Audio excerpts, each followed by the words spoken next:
దివ్య శక్తికై అమోఘ యోగ సిద్ధికై అనన్య సాధ్యరథ్యలన్ స్వయం ప్రభంగమించుచున్ విపత్తులను ఎదుర్కొనన్ సమర్థమౌ ప్రవృత్తితో వరాల నాగదేవియే వరమ్ము కోరి సాగెలే. వివేకానంద స్కూల్ అంటేనే భారతదేశ సంస్కృతి సాంప్రదాయాలను కాపాడేటువంటి స్కూల్. ఒక రకంగా చెప్పాలి అంటే నిజంగా ఈ స్కూల్లో చదువుకుంటున్నటువంటి ప్రతి ఒక్క విద్యార్థులు వాళ్ళ తల్లిదండ్రులు అందరూ కూడా చాలా అదృష్టవంతులు అని చెప్పేసి నేను సభాపతిగా తెలియజేస్తూ ఉన్నాను.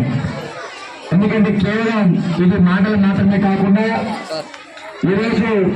మనం చూస్తున్న అనేక కార్పొరేట్ స్కూళ్ళలో తెలుగు మాట్లాడితేనే నేరమని, తెలుగు మాట్లాడితేనే ఫైల్ వేస్తున్నటువంటి ఒక రోజుల్లో తెలుగు యొక్క గొప్పతనాన్ని, భారతదేశం యొక్క సంస్కృతి సాంప్రదాయాల యొక్క విలువల్లో మనందరం నేటి తరంలో మనందరం కూడా మర్చిపోతున్నటువంటి యొక్క సంస్కృతి సాంప్రదాయాలు, పురాణాలు, రామాయణం, ఇతిహాసాలు అనేక విధాలుగా మనం పూర్వ ప్రాచీన కాలంలో ఏదైతే సంస్కృతి సంప్రదాయాలతో పాటు మన యొక్క జీవన శైలి మనందరూ తెలుసుకోవాల్సినటువంటి సందర్భం ఖచ్చితంగా ఉంది. ఎందుకంటే మీరు స్టూడెంట్స్ అందరూ కూడా ఒక డిజిటల్ యుగంలో పడి ఈరోజు మొబైల్స్ పట్టుకొని కేవలం మొబైల్స్ తోనే కాలం వెళ్ళబుచ్చుకుంటున్నటువంటి రోజుల్లో మన యొక్క సాంప్రదాయం ఏంటి, మన భారతీయ సంస్కృతి ఏంటి, మన సాంప్రదాయాలు ఏంటి,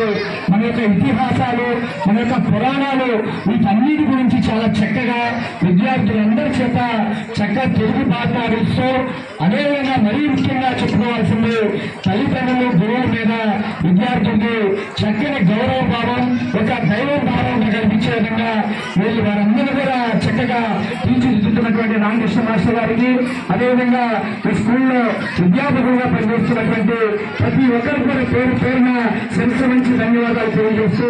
నేటి సమాజంలో ఇటువంటి స్కూల్ ఖచ్చితంగా కావాలని, ఇటువంటి స్కూల్లో ప్రతి ఒక్కరు చేరే విధంగా మన యొక్క మర్చిపోతున్నటువంటి సంస్కృతి విలువల్ని, సాంప్రదాయాల్ని మరీ మన కళ్ళకు కట్టినట్టుగా చూపించేటువంటి ప్రయత్నం చేస్తున్నటువంటి రామకృష్ణ మాస్టర్ గారికి మా అందరి తరఫున మరొకసారి ధన్యవాదాలు తెలియజేసుకుంటూ సెలవు చేసుకుంటున్నాను. జై హింద్.